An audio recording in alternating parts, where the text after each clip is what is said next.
So distribution. The best two ways is email or fax. There's a lot of services that can do it for you, which I'll go through in a second. I still personally prefer fax. Reason being, why I actually do like offline direct mail, and the same reason I like fax. Because no one gets faxes anymore. How often do you get a fax in your office? Hardly ever. So same with media releases. People are now going more and more along to sending press releases via email to journalists because it's free. Yeah, with you it's free, but it gets hit in the email box with 95,000 other emails the journalist gets, and they don't give it the time. If you're sitting in an office and the fax machine rings and a fax comes through, everyone freaks the hell out and goes, what the hell is that? Especially kids who came out of uni 3 years ago, they don't even know what a fax is. So it's going to actually get their attention. So that's what you're trying to do. So if you can send a fax to an actual media outlet, it's going to get their attention. So email is good as a cheap way of doing it. And you can do this yourself. You can go on to news.com's website. You can go to the magazines. You can go to the trade journals. Find out their contact information and build up your own database. And email it out yourself. Fax it yourself. There's easy ways of doing this. The other option, the more professional option, is using distribution services. This is what I tend to do for a couple of reasons. Firstly, I use distribution services just for the ease of it, because their job and their business is actually to keep their database up to date.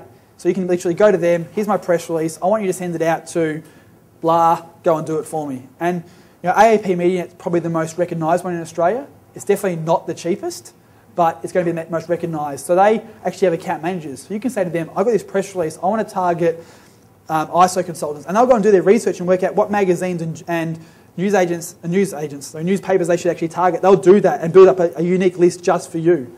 Physios, all that sort of stuff as well. So that's one option to do it, or you can just buy their list. I want to get it out to all the national newspapers, bang, and they'll send it out for you. Seekingmedia.com.au or gettopress.com.au are two other Australian-based services that actually will do press release distribution for you, anywhere from $50 to $200, depending on the amount of exposure and how far you want that press release to go. You can go into their website, follow through a process of going, I want to target all major metropolitan newspapers, plus people in the sports niche, and all the sports journalists. And they will go out and send it to you. So you upload it once, they send it out. One of the other reasons, besides just the ease of it, that I like, is the fact that it actually gives you more professional credibility. If you're sort of the person on there sort of faxing out your own press releases and stuff like that, it's the same reason you want to get a 1-800 number over a mobile phone. Size, authority, credibility. If you're a serious authority in a particular space and you have really expert opinions and thoughts to have, you're not going to be doing your own PR because you're going to be too important. You're going to be too busy. So it's just, perception is reality. So if you can imply that you are bigger than you are by doing those sort of techniques, it's going to get you a lot more credibility.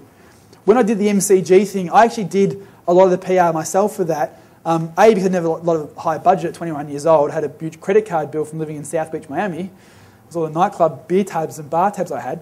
But it was, the story was a 21-year-old sells the MCG. It kind of works when I'm sending out my own PR because it actually kind of fits in with the story. If I was sort of had a huge PR company behind that doing the PR for me, it would look a little bit cheesy going, well, hang on, if it's really this young kid sort of doing this really cool entrepreneurial cutting edge thing, it looks a bit more authentic doing your own PR. So for certain things, it can actually work well when you do your own PR. But for corporate stuff, and I do most of my stuff now, I use a third-party press release company to send it out because it just gives that look of expertise. Now, there's another way which I am starting to find fantastic and loving a hell of a lot, which is actually making the journos come to you. So rather than actually writing the press release, how would you actually like journos coming to you saying, hey, I've got this story idea, do you want to talk about it? There's a couple of really good solutions for this.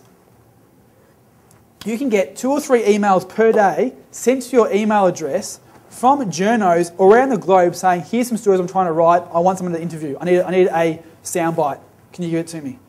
3 of the most fantastic ones, and there's 3 of them and they're free. First one is Help a Reporter Out. Just Google Help a Reporter Out.